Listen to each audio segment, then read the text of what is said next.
A Little History of the World, Chapter 2, The Greatest Invention of All Time.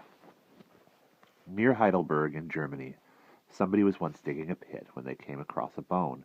Deep down under the ground, it was a human bone, a lower jaw, but no human beings today have jaws like this one. It was so massive and strong and had such powerful teeth. Whoever owned it must have been able to bite really hard, and must have lived a long time ago for the bone to be buried so deep. On another occasion, but still in Germany, in the Neander Valley, a human skull was found, and this was also immensely interesting because nobody alive today has a skull like this one either. Instead of a forehead like ours, it had two thick ridges above the eyebrows. Now, if all our thinking goes on beyond our foreheads, and these people didn't have any foreheads, then perhaps they didn't think as much as we do, or at any rate, thinking may have been harder for them. So the people who examined the skull concluded that once upon a time there were people who weren't very good at thinking, but who were better at biting than we are today. But now you're going to say, stop! That's not what we agreed. When did these people live? What were they like? And how did they live?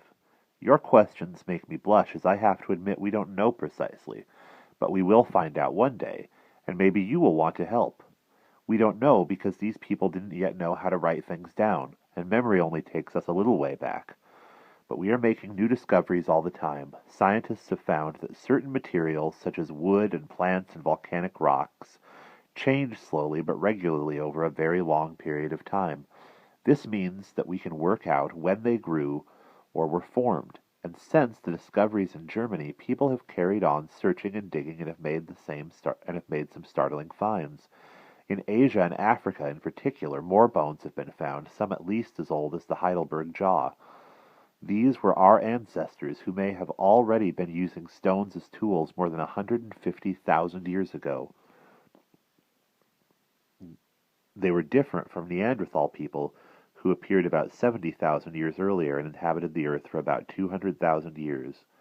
And I owe the Neanderthal people an apology, for despite their low foreheads, their brains were no smaller than those of most people today. But all those abouts with no names and dates, this isn't history, you say, and you are right. It comes before history. That is why we call it prehistory, because we only have a rough idea of when it all happened, but we still know something about the people whom we call prehistoric. At the time when real history begins, and we will come to that in the next chapter, people already had all the things we have today: clothes, houses, and tools. Plows to plow with, grains to make bread with, cows for milking, sheep for shearing, dogs for hunting and for company, bows and arrows for shooting, and helmets and shields for protection. Yet with all of these things, there must have been a first time. Someone must have made the discovery. Isn't it an amazing thought that one day a prehistoric man or a woman must have realized that meat from wild animals was easier to chew on if it was held over a fire and roasted? And that one day someone discovered how to make fire? Do you realize what that actually means? Can you do it? Not with matches, because they didn't exist, but by rubbing two sticks together until they become so hot that in the end they catch fire? Have a go, and then you'll see how hard it is.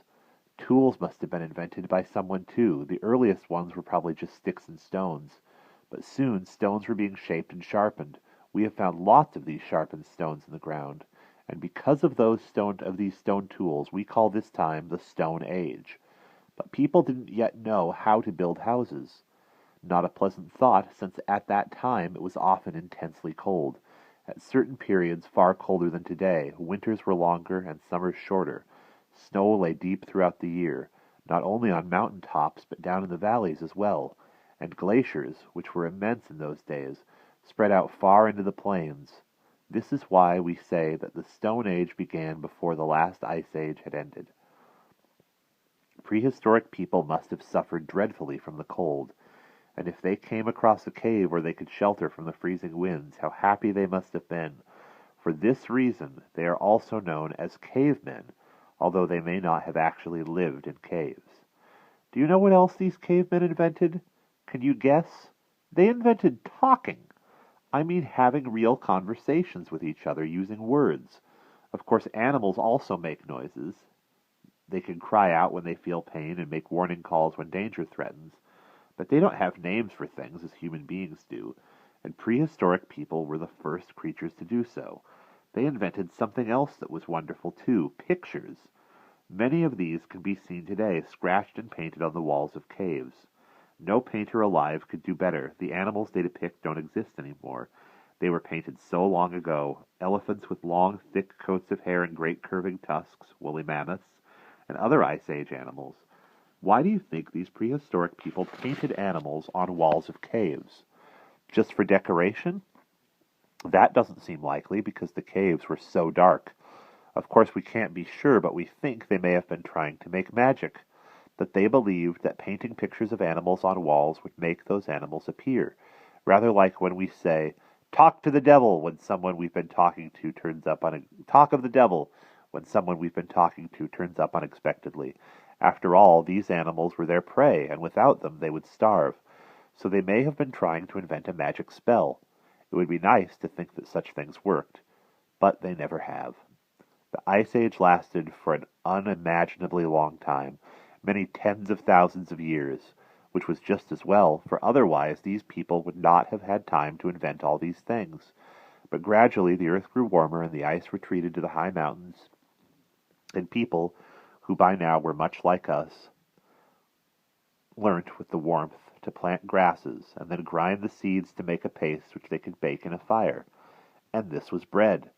In the course of time, they learned to build tents and tame animals, which until then had roamed freely around. But they followed their herds, as people in Lapland still do, because forests were dangerous places in those days, home to large numbers of wild animals, such as wolves and bears. People in several places, and this is often the case with inventors, had the same excellent idea. They built pile dwellings in the middle of lakes, huts on stilts rammed deep into the mud. By this time they were masters at shaping and polishing their tools and used a different, harder stone to bore holes in their heads for handles. That must have been hard work which could take the whole of the winter. Imagine how often the axe head must have broken at the last minute, so that they had to start all over again.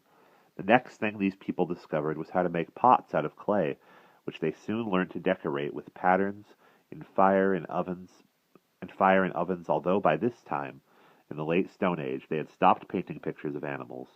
In the end, perhaps 6,000 years ago, that is 4000 BC, they found a new and more convenient way of making tools. They discovered metals. Not all of them at once, of course. It began with some green stones which turn into copper when melted in a fire. Copper has a nice shine, and you can use it to make arrowheads and axes, but it is soft and gets blunt more quickly than stone. But, once again, people found an answer. They discovered that if you add just a little of another, very rare metal, it makes the copper stronger. That metal is tin. A mixture of tin and copper is called bronze. The age in which these people made themselves helmets, swords, axes, and cauldrons, and bracelets and necklaces out of bronze is naturally known as the Bronze Age. Now let's take a look at these people, dressed in skins, as they paddle their boats made of hollowed-out tree trunks toward their villages of huts on stilts, bringing grain or perhaps salt from mines in the mountains. They drink from splendid pottery vessels, and their wives and daughters wear jewelry made of colored stones, and even gold. Do you think much has changed since then? They were people just like us, often unkind to one another, often cruel and deceitful. Sadly, so are we. But even then, a mother might sacrifice her life for her child, and friends might die for each other. No more, but also no less often than people do today. And how could it be otherwise? After all, we're only talking about things that happened between 3 and 10,000 years ago. There hasn't been enough time for us to change. So, just once in a while, when we are talking or eating some bread, using tools, or warming ourselves by the fire, we should remember those early people with gratitude, for they were the greatest inventors of all time. And that's the end of that chapter.